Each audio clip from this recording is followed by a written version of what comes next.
Pour ne rien manquer, abonnez-vous maintenant.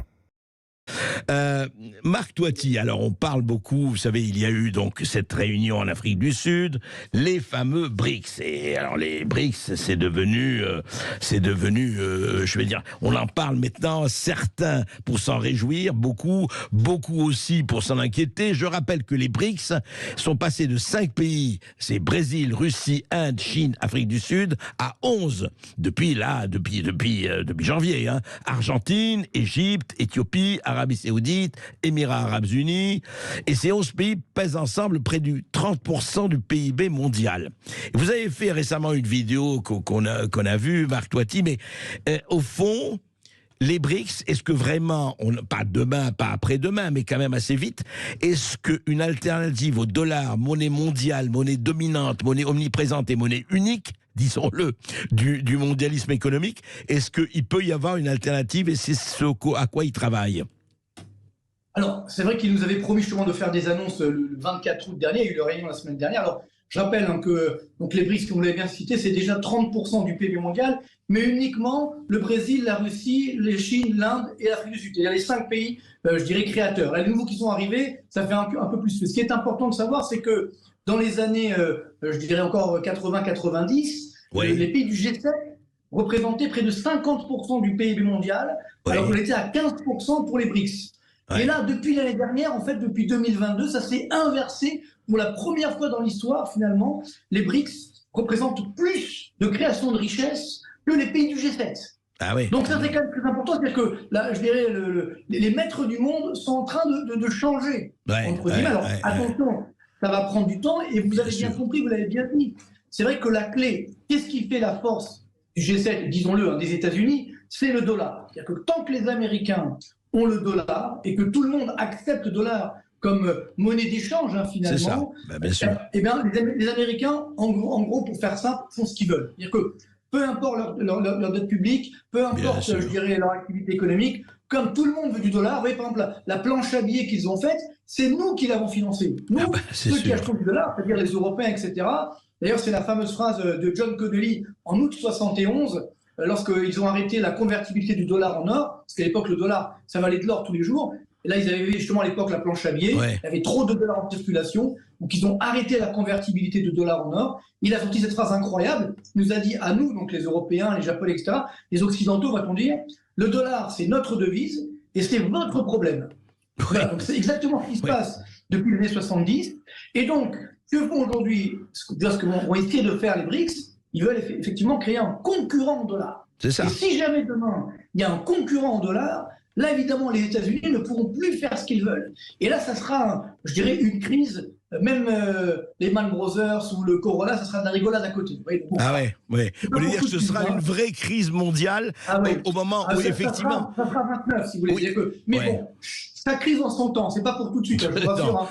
Non, à chaque jour suffit sa crise, Marc Toiti. Pas paniquer, on n'en est pas encore là. Mais d'ailleurs, c'est vrai que donc, la semaine dernière, au mois d'août, on s'est fait un petit peu avoir, si vous permettez l'expression, par les fameux BRICS. Ils avaient annoncé il y a un peu plus d'un mois, ça y est, on va vous annoncer, on va vous donner le détail de ce concurrent du dollar. Et finalement, rien.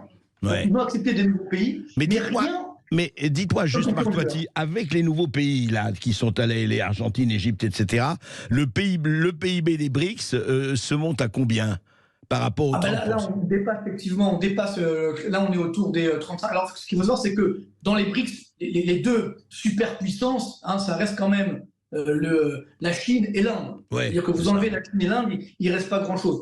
Par contre, donc c'est vrai que là, on monte autour des 35%, si on prend tous les pays au niveau du PIB mondial, donc c'est déjà pas rien, quand on enlève les différences de pouvoir d'achat. Mais attention, ça, c'est effectivement, je dirais, une valeur globale. Par contre, si vous prenez ce qu'on appelle le PIB par habitant, ça veut dire la richesse par habitant, là, c'est complètement différent. Par exemple, l'Inde, la Chine sont très très loin dans les classements mondiaux. Donc vous voyez qu'ils ne sont pas encore... C'est tout d'ailleurs le problème de ces pays-là. Et je pense qu'aujourd'hui, pourquoi ça prend du temps à créer ce concurrent dollar, c'est notamment parce que les Chinois vont mal. On a une économie chinoise qui n'arrive pas à redémarrer. Et donc ce qui fait que les Chinois, ils ne sont pas prêts. Parce que ce qu'il faut bien comprendre, c'est que le jour où on crée un concurrent dollar, il faut qu'il soit crédible. C'est-à-dire qu'il faut qu'il soit fort. Et donc, si vous avez une monnaie trop forte, la croissance de tous ces pays-là va s'effondrer. Donc, vous voyez, ils sont pas encore équilibrés. Mais Marc Toiti, d'année. c'est quand même parti pour, même si c'est pas demain ou après-demain, c'est parti pour. C'est acté. Non, à votre avis.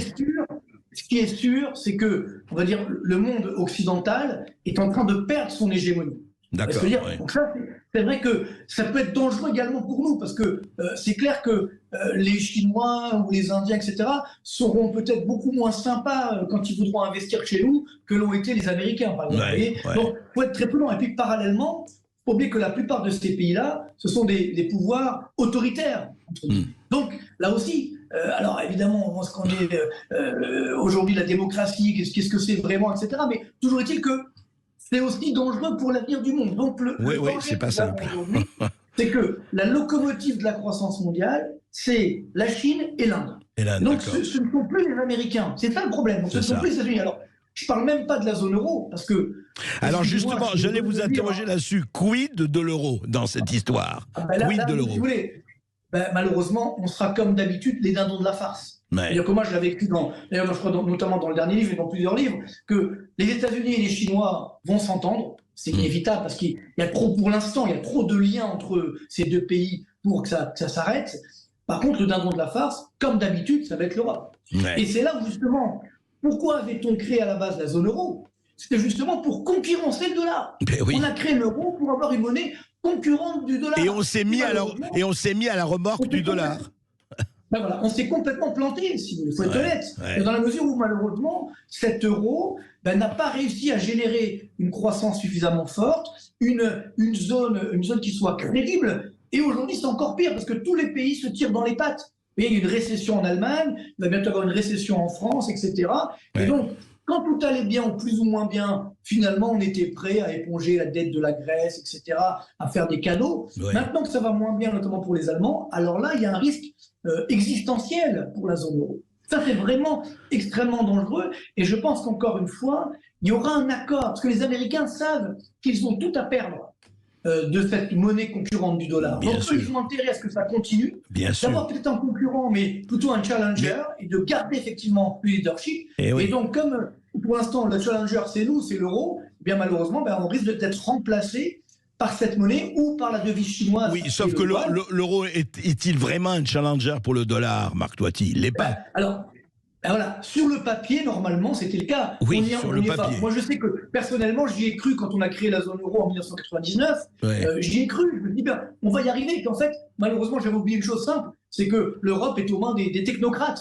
Donc, ils ne sont pas dans le réalisme économique. Ils ne sont pas dans le pragmatisme. Et donc, ils ont sacrifié constamment, je dirais, l'activité économique. Et donc, finalement, voilà, vous l'avez dit, l'euro, malheureusement, n'a pas réussi à prendre le relais. Alors, maintenant qu'au sein de la zone euro, il y a des dettes publiques qui explosent, autant les Américains peuvent financer grâce à leur planche à billets, grâce au rôle du dollar, autant nous, ça va être beaucoup plus compliqué, malheureusement. Et alors, le petit problème, c'est que là, l'euro est en train de repartir un petit peu à la baisse. Et quand l'euro baisse, ça fait augmenter le prix des produits importés. Et donc, ça fait augmenter l'inflation. Donc, vous voyez, toutes les promesses, on disait, cette année, l'inflation, elle va baisser. Bon, ça fait 1 an qu'on entend ça. Et on voit que l'inflation, même si elle baisse un petit peu, elle reste toujours très élevée. Et les prix ne baissent pas. Vous voyez, il y a un effet d'optique. L'inflation, c'est la variation annuelle des prix. Donc, ça baisse un peu, ça veut dire que ça augmente toujours, mais moins vite. Mais par contre, les prix ne baissent pas. Juste, Marc Toiti, une dernière question. C'est intéressant. Vous avez parlé quand même, vous avez dit, nous allons avoir un problème existentiel pour l'euro, l'Europe et la zone euro. Existentiel. Est-ce qu'on en est là? Je veux dire, c'est vrai qu'il y a... Malheureusement, si vous voulez, on a connu ça avec la crise grecque. À l'époque, la crise grecque, c'était une dette publique de 350 milliards d'euros. Bon, là aujourd'hui, vous avez une dette publique française de plus de 3 000 milliards d'euros. L'Italie, plus de 2 900 milliards d'euros. Et comme la récession arrive, et que la Banque centrale européenne ne pourra pas faire la planche à billets pour financer tout ça, on va avoir ce problème-là. Donc, qui va payer? Qui va financer? Donc, c'est là où, quand les Allemands allaient bien, ils disaient, bon, allez, c'est pas grave, on sauve les meubles, on va arranger. Maintenant qu'ils vont mal, je sais que beaucoup se satisfont des déboires allemands avec la récession, etc. Mais maintenant, c'est comme vous avez un beau copain qui paye pour tout le monde parce qu'il est riche. Une fois qu'il a plus d'argent, il ne paye plus pour tout le monde. C'est un peu ça aujourd'hui avec l'Allemagne. Elle est en récession. Et malheureusement, on ne le dit pas trop, mais quand on lit la presse allemande aujourd'hui, on voit qu'ils tirent à boulet rouge, notamment sur la France, sur la politique économique française, et ça, c'est extrêmement dangereux pour la stabilité de la zone euro. S'il n'y a pas une stabilité politique, alors là, oui, on revient, et ça va arriver, je pense, dans quelques mois, sur une crise existentielle de la zone euro. Exact. Et il peut y avoir une implosion. Il peut y avoir une implosion européenne. Et non, alors on va essayer d'éviter ça, parce que si on arrive à cela, évidemment, là, ça va être. Oui, c'est le drame. Il y aura des dérapages complets. Par exemple, les taux d'intérêt, vous savez, qui augmentent énormément. Si demain, il n'y a plus l'euro en France, et avec une dette publique de 3 000 milliards d'euros, les taux d'intérêt vont monter à 10%. Vous voyez, donc, ça va éclater le pays, entre guillemets. Donc, c'est très dangereux tout ça. Moi, je pense qu'il faut plutôt, je le conseille depuis longtemps, renégocier cette zone euro. Faire une zone euro à plusieurs niveaux, à plusieurs vitesses. Qui méritent finalement un euro fort, plusieurs vitesses, et d'autres qui ne méritent pas forcément. Il va savoir si la France pourrait être dans la zone euro premium ou dans une autre zone euro. C'est toute la difficulté. Mais là, aujourd'hui, ça ne peut plus continuer comme ça. Ouais, et je veux dire, je dirais, je le dis haut et fort, je préfère 1000 fois le recette de Marc Toiti à celui de Klaus Schwab. C'est clair. J'espère bien, parce que le mien, encore une fois, moi je suis toujours là, parce qu'on me dit souvent vous êtes pessimiste. Non, moi je suis là pour sauver la France. C'est-à-dire que, bien sûr, quand on dit aujourd'hui la vérité, quand on dit les choses, on me dit vous êtes complotiste, vous êtes ci, vous êtes là. Mais non, mais dire qu'aujourd'hui, il y a des risques de récession en France, c'est pas faire du French bashing, c'est dire la vérité pour qu'on puisse réagir en conséquence. Tout à fait. À force de mentir, quand les Français découvrent la vérité, et là ils sont en train de le vivre aujourd'hui, ça peut faire très mal et ça peut casser la stabilité sociale et sociétale. Donc c'est ça aujourd'hui. On doit sauver effectivement la France, espérons également la zone euro si on peut, mais c'est clair que si demain la zone euro explose, malheureusement on va tous perdre. Mais c'est sûr qu'il faut un reset positif, c'est-à-dire voilà. Tous les désespoirs ne sont pas permis. Merci beaucoup Marc Toiti. Merci. Avec plaisir.